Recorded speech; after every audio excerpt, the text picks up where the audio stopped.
Mi nombre es Rodolfo, y durante 5 años fui el empleado invisible de una empresa que hoy tiembla cuando escucha mi nombre.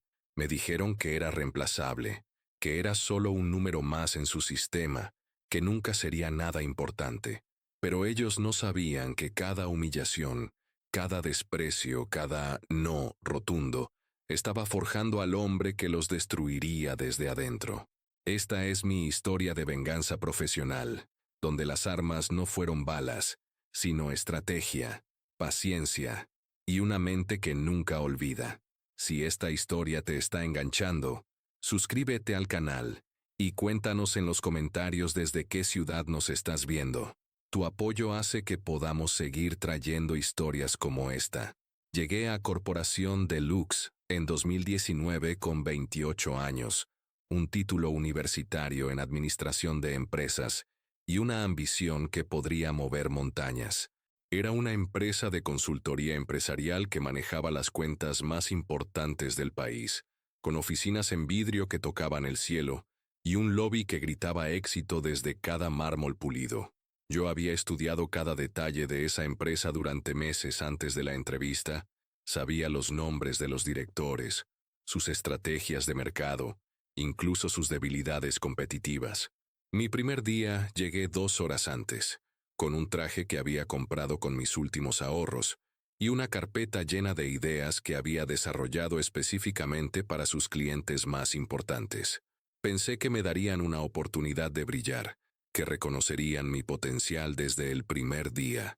Qué ingenuo fui. Me asignaron un escritorio en la esquina más alejada del piso, junto a la máquina de café rota que nadie había reparado en meses. Mi supervisor directo era un hombre llamado Ricardo Mendoza, un tipo de 45 años que había llegado a su posición más por política interna que por mérito. Desde el primer día, me dejó claro que yo era prescindible. Rodolfo, ¿verdad?, me dijo sin levantar la vista de su computadora. Mira, aquí no necesitamos genios. Necesitamos gente que haga lo que se le dice, cuando se le dice y cómo se le dice. Nada de iniciativas propias, nada de ideas brillantes. ¿Entendido? Asentí, pero por dentro algo se encendió. No era ira, era algo más frío, más calculado. Era la primera piedra de lo que se convertiría en mi fortaleza de venganza. Durante los primeros meses me dediqué a ser el empleado perfecto. Llegaba temprano, me iba tarde, hacía todo lo que me pedían sin quejarme, pero también observaba todo. Cómo se tomaban las decisiones, quiénes eran los verdaderos influyentes, cuáles eran las inseguridades de cada jefe, qué proyectos estaban funcionando y cuáles no. Descubrí que Ricardo tenía una inseguridad profunda respecto a su nivel educativo. Había llegado a su posición en una época donde los títulos universitarios no eran tan importantes, pero ahora se sentía amenazado por cualquier empleado joven con educación formal. Por eso me mantenía en tareas básicas. Por eso jamás me permitía brillar en las reuniones importantes. Mi primera humillación real llegó en noviembre de 2019. Había desarrollado una propuesta completa para optimizar los procesos de uno de nuestros clientes más importantes, una cadena de retail que estaba perdiendo participación de mercado. Mi análisis era sólido, mis proyecciones eran conservadoras pero prometedoras, y la presentación que había preparado era impecable. Rodolfo, necesito que me ayudes con algo, me dijo Ricardo un viernes por la tarde. Tengo una presentación importante el lunes y necesito que revises esta propuesta. Era mi propuesta, palabra por palabra, gráfico por gráfico. Solo había cambiado la portada, poniendo su nombre donde antes estaba el mío. ¿Qué te parece?, me preguntó con una sonrisa que no llegaba a sus ojos. Es interesante, respondí, midiendo cada palabra. Puedo preguntar quién la desarrolló. Bueno, es un trabajo en equipo, ¿no? Pero yo dirigí la investigación y el análisis. Tú me ayudaste con algunos detalles menores. Esa noche no dormí, no por tristeza, no por ira. Dormí porque por primera vez en meses tenía un propósito claro.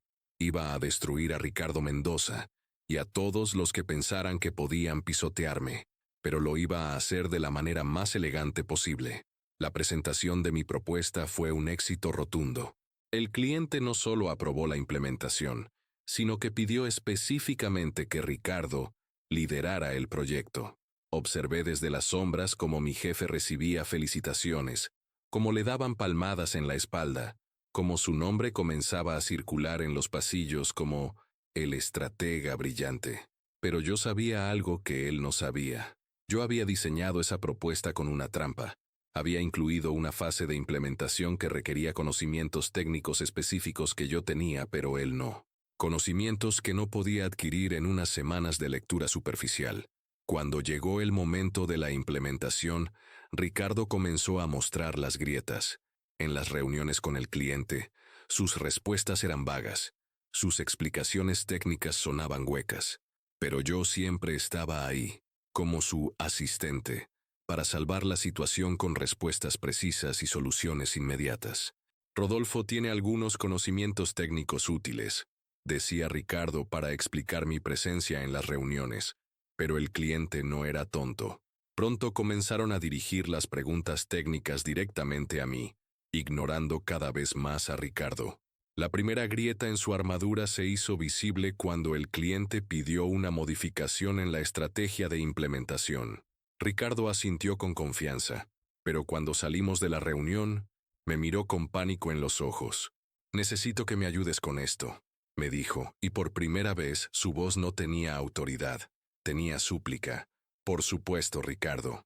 Siempre estoy aquí para ayudar al equipo». Durante los siguientes meses, desarrollé una estrategia que llamé indispensabilidad gradual. Cada vez que Ricardo necesitaba una respuesta técnica, una solución creativa, o simplemente una explicación coherente de lo que estábamos haciendo, yo estaba ahí, pero nunca de manera obvia. Siempre como el empleado servicial que simplemente tenía algunos conocimientos útiles. Paralelamente, comencé a construir mi propia red de contactos, no de manera obvia, sino de la forma más sutil posible. En cada reunión con clientes, hacía preguntas inteligentes que mostraban mi comprensión profunda del negocio. En cada interacción con otros departamentos, ofrecía soluciones que iban más allá de lo que me pedían. La gente comenzó a notar. Primero fueron comentarios casuales. «Ese chico Rodolfo parece saber lo que hace». Luego fueron preguntas directas. «¿Puedes pedirle a Rodolfo que revise esto?» Finalmente, fueron solicitudes específicas. «Podríamos tener a Rodolfo en esta reunión». Mientras tanto, Ricardo se hundía cada vez más en su propia incompetencia. Había construido su carrera en una época donde la política interna era más importante que los resultados, pero los tiempos habían cambiado. Los clientes querían resultados, no charla. Querían innovación, no excusas. Mi segunda gran humillación llegó en junio de 2020. La empresa había anunciado una reestructuración, y con ella, la posibilidad de promociones para empleados destacados. Yo había estado trabajando en un proyecto de innovación digital que podría revolucionar la forma en que la empresa prestaba servicios a sus clientes.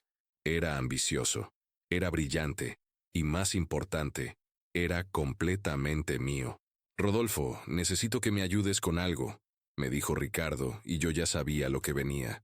«Por supuesto, ¿en qué puedo ayudarte?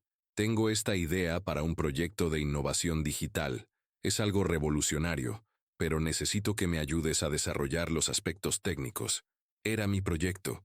Cada línea de código que había diseñado, cada proceso que había optimizado, cada estrategia de implementación que había desarrollado en mis noches de insomnio y fines de semana perdidos. Y ahí estaba él, presentándolo como suyo. «Es una idea interesante», dije, manteniendo mi voz calmada. «¿Tienes algún prototipo o documentación técnica?» «Bueno, todavía está en las primeras etapas. Por eso necesito tu ayuda para desarrollar los aspectos técnicos». «Por supuesto.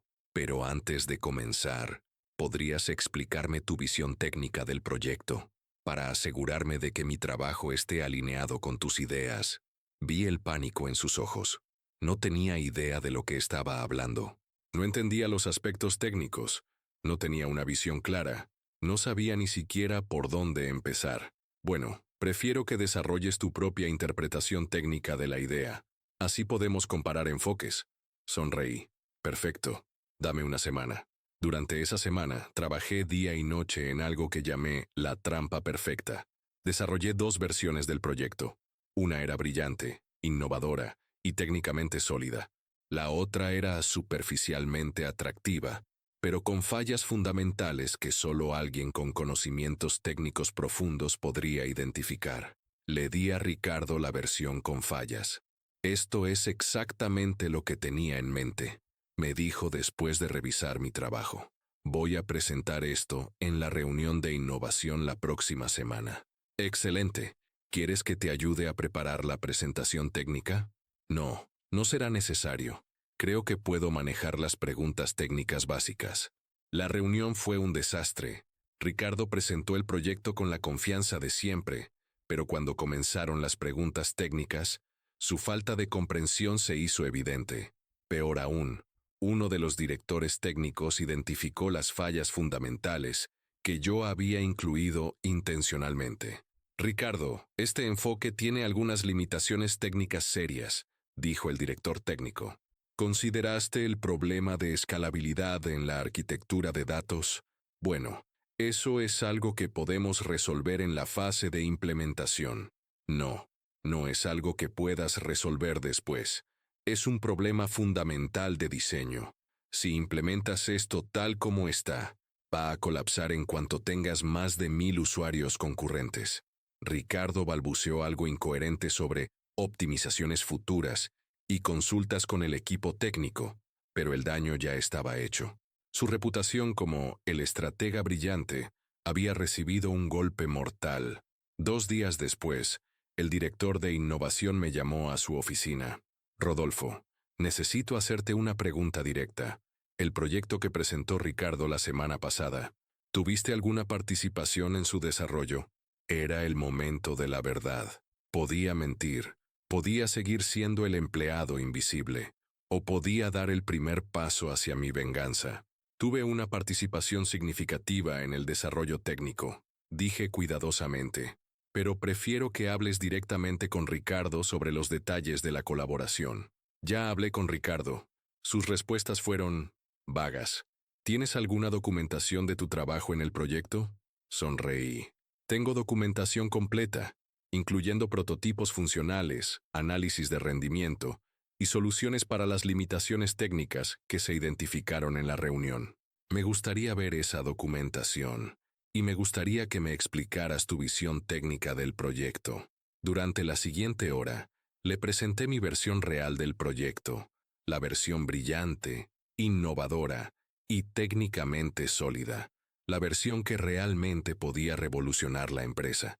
Esto es excepcional, dijo después de revisar todo. ¿Cuánto tiempo te tomó desarrollar esto? 3 meses trabajando en mis horas libres. Es un proyecto que me apasiona. Rodolfo, necesito hacerte una oferta. Quiero que lideres el desarrollo de este proyecto. Tendrás tu propio equipo, tu propio presupuesto, y reportarás directamente a mí. ¿Te interesa? Me interesa mucho. Pero, ¿qué pasará con mi posición actual? Eso lo resolveremos. Tu talento está siendo desperdiciado en tu posición actual. Esa tarde, Ricardo me llamó a su oficina. Su cara era una mezcla de confusión y pánico. Rodolfo, el director de innovación me dijo que vas a liderar el proyecto de innovación digital. ¿Qué está pasando? Bueno, parece que mi documentación técnica fue útil para clarificar algunos aspectos del proyecto. ¿Tu documentación técnica? La documentación del trabajo que hice en el proyecto, incluyendo las soluciones para las limitaciones técnicas que se identificaron en la reunión. Por primera vez en 2 años, vi miedo real en sus ojos. No era el miedo de perder una promoción o de quedar mal en una reunión. Era el miedo de ser expuesto completamente. Rodolfo, necesito que me ayudes con esto. Podemos trabajar juntos en el proyecto. Yo manejo la parte estratégica. Tú manejas la parte técnica. Ricardo, creo que hay un malentendido. Este es mi proyecto. Yo lo desarrollé. Yo tengo la documentación. Yo tengo la visión técnica. Tú simplemente tomaste mi trabajo y lo presentaste como tuyo. Eso no es cierto. Fue un trabajo en equipo. Yo dirigí la investigación estratégica. ¿Qué investigación estratégica? ¿Puedes mostrarme tu documentación de la investigación estratégica? Silencio. Un silencio que duró una eternidad. Mira, Rodolfo, Sé que estás molesto por no recibir crédito, pero así funcionan las cosas aquí. Los empleados junior contribuyen con ideas, los supervisores las presentan. Es parte del proceso. Entiendo. Pero ahora las cosas van a funcionar de manera diferente. Voy a liderar mi propio proyecto y voy a asegurarme de que cada contribución sea reconocida apropiadamente. Durante los siguientes meses, mi ascenso fue meteórico. El proyecto de innovación digital no solo fue un éxito, sino que se convirtió en el modelo para toda la empresa. Los clientes comenzaron a pedir específicamente trabajar con mi equipo. Mi nombre comenzó a circular en los pasillos, pero ahora por las razones correctas. Mientras tanto, Ricardo se hundía cada vez más. Sin acceso a mi trabajo, sin la capacidad de apropiarse de mis ideas, su incompetencia se hizo evidente para todos. Los proyectos bajo su supervisión comenzaron a fallar. Los clientes comenzaron a quejarse y su reputación se desplomó. Pero yo no había terminado. La venganza verdadera no era solo sobre Ricardo, era sobre toda la cultura de la empresa que permitía que gente como él prosperara mientras aplastaba a gente como yo. Comencé a documentar todo. Cada email donde Ricardo se atribuía crédito por mi trabajo, cada reunión donde había presentado mis ideas como suyas, cada proyecto que había saboteado o bloqueado porque amenazaba su posición. Tenía evidencia de 2 años de apropiación sistemática de trabajo ajeno. También comencé a hablar con otros empleados. Descubrí que no era el único. Ricardo tenía un patrón de comportamiento que se extendía por años. Había otros empleados jóvenes y talentosos que habían sido marginados, cuyo trabajo había sido apropiado, cuyas carreras habían sido saboteadas por su inseguridad. En marzo de 2021, la empresa anunció una revisión de recursos humanos. Era el momento perfecto. Solicité una reunión con el director de recursos humanos y le presenté mi documentación completa. No como una denuncia personal, sino como una preocupación por la cultura de la empresa y su impacto en la innovación y la retención de talento. Esto es muy serio, Rodolfo, me dijo después de revisar toda la evidencia. ¿Hay otros empleados que puedan confirmar este patrón de comportamiento? Hay varios, pero más importante que las confirmaciones individuales están los resultados. Puedes ver claramente cuándo mi trabajo fue presentado por Ricardo y cuándo tuve la oportunidad de presentar mi propio trabajo. La diferencia en calidad y resultados es evidente. La investigación de recursos humanos fue rápida pero exhaustiva. Entrevistaron a múltiples empleados, revisaron documentación de proyectos y analizaron patrones de rendimiento. Lo que encontraron fue sistemático y devastador. Ricardo fue despedido en abril de 2021, oficialmente por reestructuración, pero todos sabían la verdad. Su red de contactos internos se desplomó cuando quedó claro que su éxito había sido construido sobre el trabajo de otros. Pero mi venganza no terminó ahí. Esa fue solo la primera fase. Con Ricardo fuera del camino, comencé a construir mi propia red de poder dentro de la empresa, no como él lo había hecho, a través de política y manipulación, sino a través de resultados y valor real. Cada proyecto que lideraba era un éxito. Cada cliente que tocaba mi trabajo se convertía en un cliente satisfecho. Cada empleado que trabajaba en mi equipo desarrollaba nuevas habilidades y avanzaba en su carrera. Para finales de 2021, había sido promovido a director de innovación. Para mediados de 2022, era director general de operaciones. Para 2023, era vicepresidente de estrategia y desarrollo. Pero la venganza final no era solo sobre mi ascenso, era sobre la transformación completa de la cultura de la empresa. Durante mi ascenso, implementé cambios sistemáticos en la forma en que la empresa operaba. Introduje sistemas de documentación rigurosos que hacían imposible la apropiación de trabajo ajeno. Establecí procesos de evaluación que recompensaban el mérito real, no la política interna.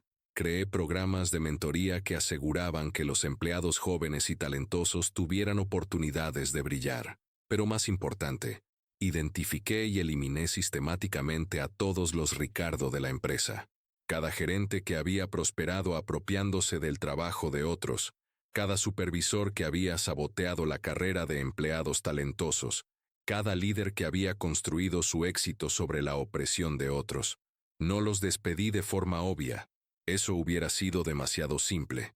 En cambio, creé un ambiente donde su incompetencia se volvía evidente, donde ya no podían esconderse detrás del trabajo de otros, donde tenían que demostrar valor real o fracasar.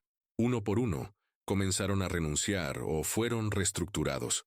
Algunos intentaron encontrar posiciones en otras empresas, pero mi red de contactos en la industria era amplia. Una palabra aquí, una referencia allá, y de repente encontraban que sus opciones eran limitadas. Para 2024, había transformado completamente la cultura de Corporación Deluxe. La empresa se había convertido en un lugar donde el talento real era reconocido, donde la innovación era recompensada, donde los empleados podían prosperar basándose en su mérito real. Pero la venganza más dulce llegó en enero de 2025, cuando el Consejo de Administración me ofreció la posición de CEO. Rodolfo, en los últimos 3 años has transformado esta empresa, me dijo el presidente del Consejo. Los resultados hablan por sí solos. Queremos que lideres Corporación Deluxe hacia el futuro. Acepté, por supuesto, pero no por el título, no por el salario, no por el poder. Acepté porque era la culminación de mi venganza. En mi primer día como CEO, hice algo que nadie esperaba. Cambié el nombre de la empresa. Corporación Deluxe se convirtió en Innovación Rodolfo. No por ego, sino por simbolismo. La empresa que una vez me había dicho que era reemplazable, ahora llevaba mi nombre. Pero la verdadera venganza no era el cambio de nombre, era lo que representaba. Durante 5 años, había tomado una empresa tóxica y la había transformado en algo completamente diferente. Una empresa donde el mérito importaba, donde la innovación era valorada, donde los empleados podían prosperar. Hoy, Innovación Rodolfo es reconocida como una de las empresas más innovadoras del sector. Tenemos la mejor retención de talento de la industria, los mejores resultados financieros y la mejor reputación entre clientes. Mi nombre, que una vez fue ignorado y despreciado, ahora es sinónimo de excelencia y innovación. Pero la venganza más dulce no es el éxito de la empresa. Es lo que le pasó a Ricardo. Después de ser despedido, intentó encontrar otra posición en la industria, pero mi red de contactos era amplia y mi reputación era sólida. Cuando las empresas llamaban para referencias, yo siempre era honesto. Describía exactamente lo que había observado durante mis años trabajando con él. Finalmente encontró una posición en una empresa pequeña, muy por debajo de lo que había tenido en Corporación Deluxe, pero incluso allí, su patrón de comportamiento continuó. Sin acceso a empleados talentosos cuyos trabajos pudiera apropiarse, su incompetencia se hizo evidente rápidamente. La última vez que supe de él, estaba trabajando como consultor independiente, luchando por conseguir clientes, viviendo de su reputación pasada que se desvanecía cada día más.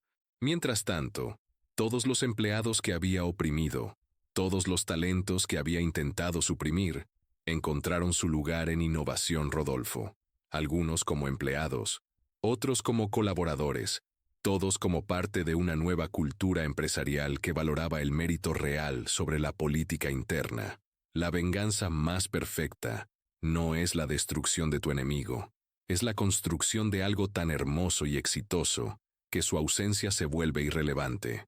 Es convertir tu nombre en sinónimo de excelencia, mientras el suyo se desvanece en la irrelevancia. Hoy, cuando los jóvenes profesionales me preguntan por consejos para sus carreras, les digo lo mismo que me hubiera gustado saber cuando era el empleado invisible en la esquina. No busques venganza, busca justicia.